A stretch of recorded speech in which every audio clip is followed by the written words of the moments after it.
नमस्कार प्यारे बच्चों, स्टडी सर जी यूट्यूब चैनल में आप सभी का स्वागत है।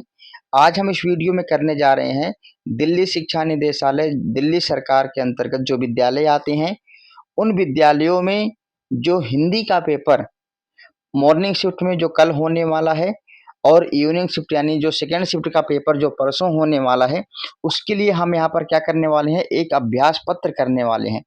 क्योंकि बेटा अभ्यास करते रहोगे तो आपको पता है जितना अभ्यास करोगे उतना आपके लिए पेपर देना आसान हो जाता है। ठीक है, तो बेटा सबसे पहले आप देख लीजिए, आपका जो पेपर है दो भागों में विभक्त रहेगा। ठीक है, खंड आ और खंड बा। खंड आ में क्या रहेगा बेटा, बहुविकल्पीय प्रश्न पूछे जाएंगे, यानी ऐसे प्रश्न जिनके आपको विकल्प में उत्तर दिए जाएंगे। ठीक है, और जो खंड बा रहेगा वो कैसा रहेगा, वर्णनात्मक रहेगा, यानी लिखने वाला रहेगा। तो इस प्रकार जो है आपके पेपर का विभाजन होने वाला है। ठीक है, तो आइए सबसे पहले हम जो है खंड आ करेंगे, जिसमें क्या रहने वाला है बेटा, बहुविकल्पीय प्रश्न। ठीक है, तो बहुविकल्पीय प्रश्न में आपको पता है सबसे पहले क्या आता है बेटा, एक पैराग्राफ आता है, उस पैराग्राफ को पढ़ना है और पैराग्राफ पढ़ करके आपको क्या करना है बेटा, उत्तर देना है। तो देखिए बेटा पैराग्राफ क्या है यहाँ पर, अतिशय गंभीरता के साथ मिठाई वाले ने कहा, मैं भी अपने नगर का एक प्रतिष्ठित आदमी था। मकान, व्यवसाय, गाड़ी घोड़े, नौकर चाकर सभी कुछ था। स्त्री थी, छोटे छोटे दो बच्चे भी थे।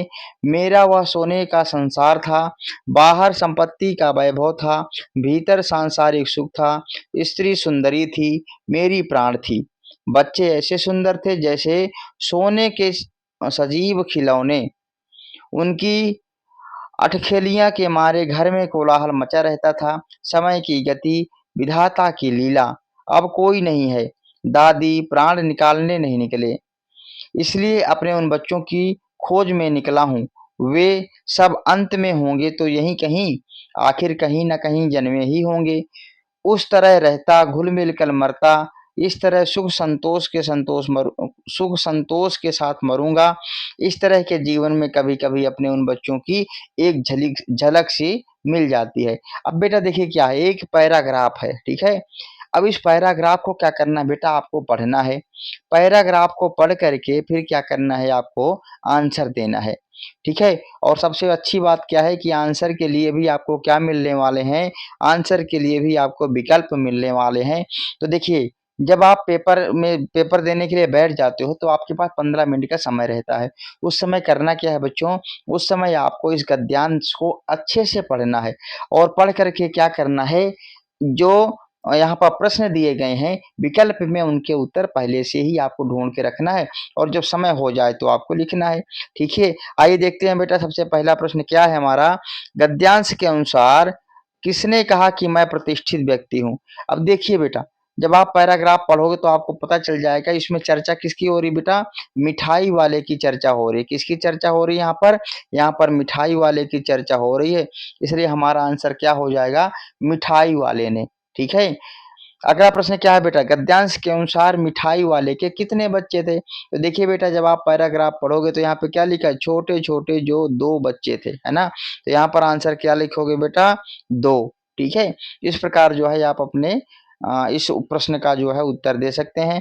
अगला प्रश्न देखो बेटा, जो कि दूसरा प्रश्न है, और दूसरे प्रश्न में क्या है, दूसरे प्रश्न में एक काव्यांश दिया गया है। इस काव्यांश को पढ़ करके आपको उत्तर देना है।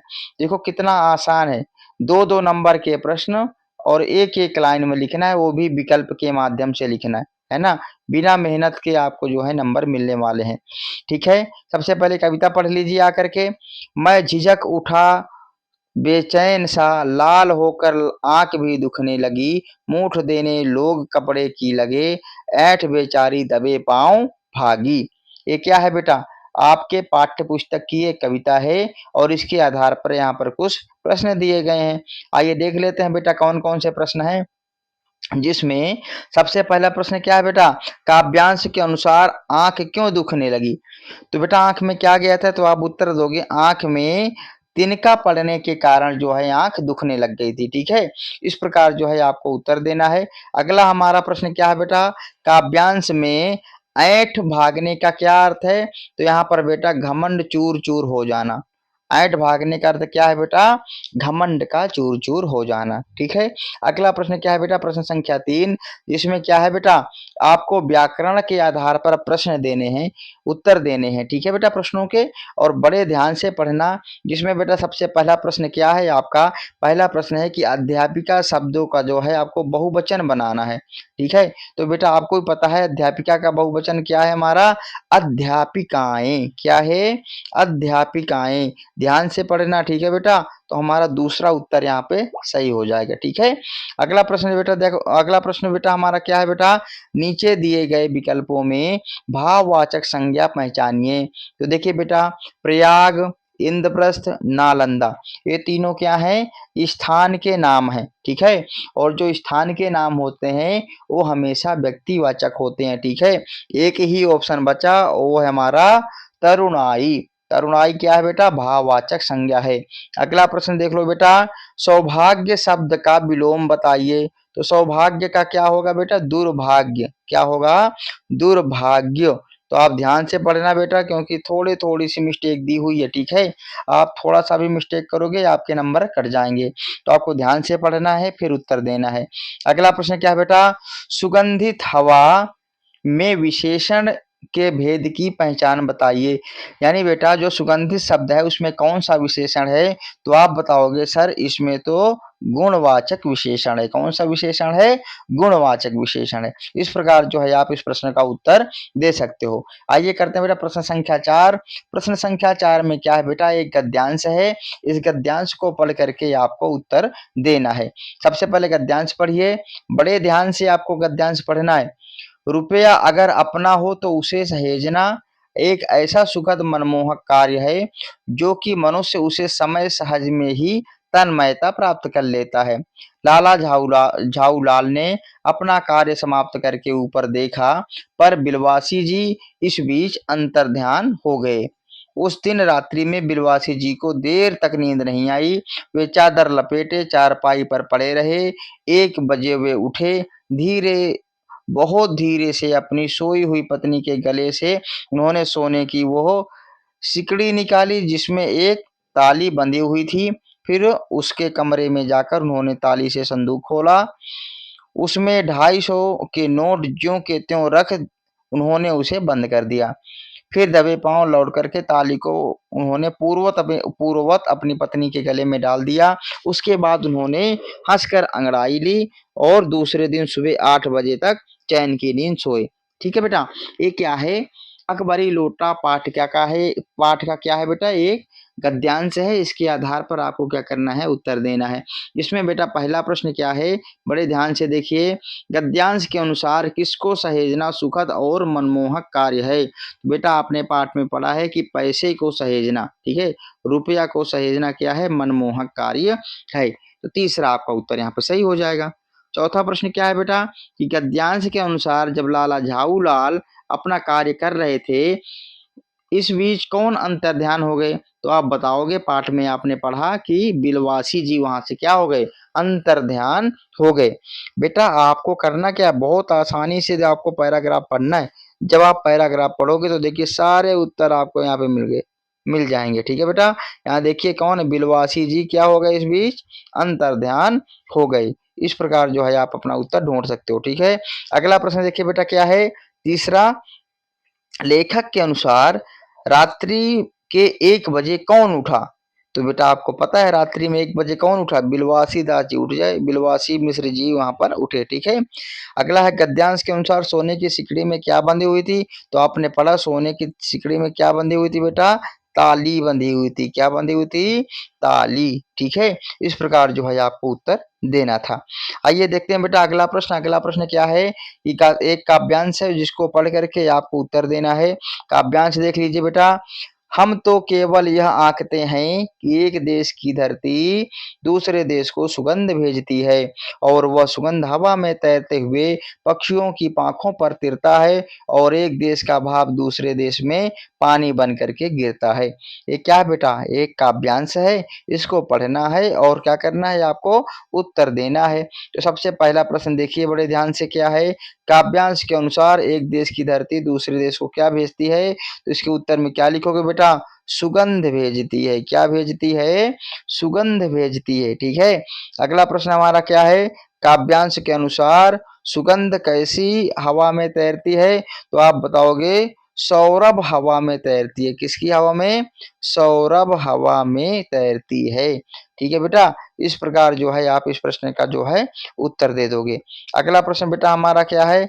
अगला प्रश्न देखिए बेटा, कवि के अनुसार एक देश का भाव दूसरे देश में क्या बन करके गिरता है? तो आप बनाओगे एक देश का भाव दूसरे देश में क्या बनता है बेटा? पानी बन करके गिरता है। क्या बन करके? पानी बन करके गिरता है। इस प्रकार जो है आप इसका उत्तर दोगे। अगला बेटा हमारा प्रश्न क्या है बेटा? भगवान के डाकिए कविता के रचयिता कौन है? तो आप बताओगे भगवान के डाकिया कविता पाठ के जो रचयिता हैं उनका नाम है बेटा रामधारी सिंह दिनकर। क्या लिखोगे?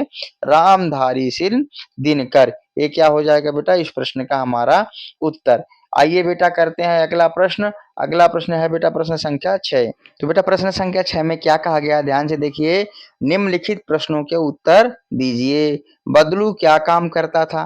तो बेटा जब आप लाख की चूड़ियां वाला पाठ पढ़ोगे तो आपको उत्तर यहाँ पर क्या मिलेगा? बदलू क्या करता था बेटा? लाख की चूड़ियां बनाता था। क्या करता था?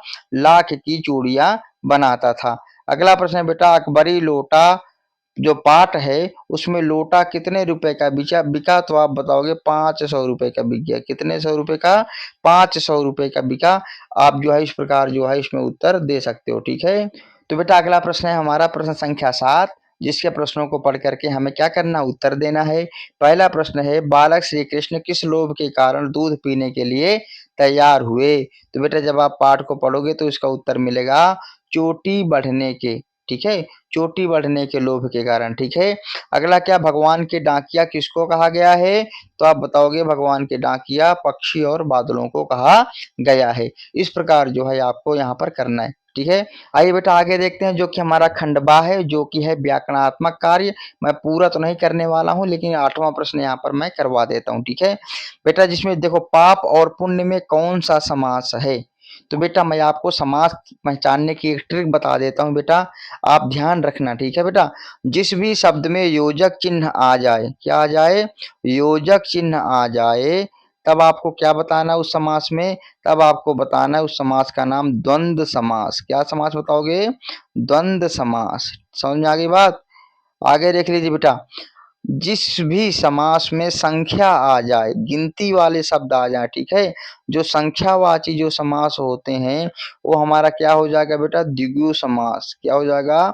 द्विगु समास। इस बात को आपको क्या करना है? बिल्कुल याद रखना है। देखिए यहाँ पर क्या आया हुआ बेटा? योजक चिन्ह आया हुआ है। क्या आया हुआ है? योजक चिन्ह आया हुआ है। तो इसका उत्तर आपको क्या देना है बेटा? आपको देना है द्वंद्व समास। क्या लिखना है इसका उत्तर? द्वंद्व समास। ठीक है। अगला देखिए बेटा, अगला हमारा प्रश्न क्या है?